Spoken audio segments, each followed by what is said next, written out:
Hello friends, welcome back. So ಇವತ್ತಿನ ವೀಡಿಯೋದಾಗ ಮನೆಯಲ್ಲೇ ಪುದೀನ ಈಸಿಯಾಗಿ ಹೆಂಗೆ ಬೆಳೆಯೋದು ಅಂತ ಹೇಳ್ತೀನಿ. ಸೊ ಇಲ್ಲಿ ನೋಡ್ಬೋದು ಎಷ್ಟು ಫ್ರೆಶ್ ಆಗಿ ಪುದೀನ ಹೆಂಗಿದೆ, ಯಾವಾಗ ಬೇಕೋ ಆವಾಗ ರೆಡಿ ಟು ಯೂಸ್.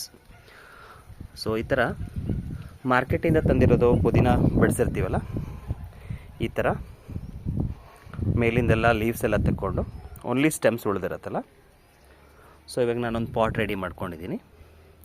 ಸೊ ಆದಷ್ಟು ಲೂಸ್ ಇರಲಿ ಸಾಯಿಲ್.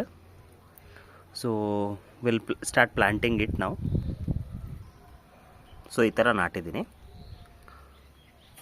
ಸೊ ಎಲ್ಲಿ ಸ್ಟೆಮ್ಸ್ ಭಾಳ ತೆಳ್ಳಗಿದೆಯಲ್ಲ ಅಲ್ಲಿ ಎರಡೆರಡು ಇಟ್ಟಿದ್ದೀನಿ. ಎಲ್ಲಿ ಸ್ವಲ್ಪ ಸ್ಟ್ರಾಂಗ್ ಇದೆಯಲ್ಲ ಸೊ ಇಲ್ಲಿ ಒಂದೊಂದೇ ನಾಟಿದ್ದೀನಿ. ಸೊ ಸ್ವಲ್ಪ ನೀರು ಹಾಕಿ ಬಿಟ್ಬಿಡಿ. ಸೊ ನೀವು ಈ ಥರ ಟ್ರೈ ಮಾಡಿರಿ. See you in the next video. Bye.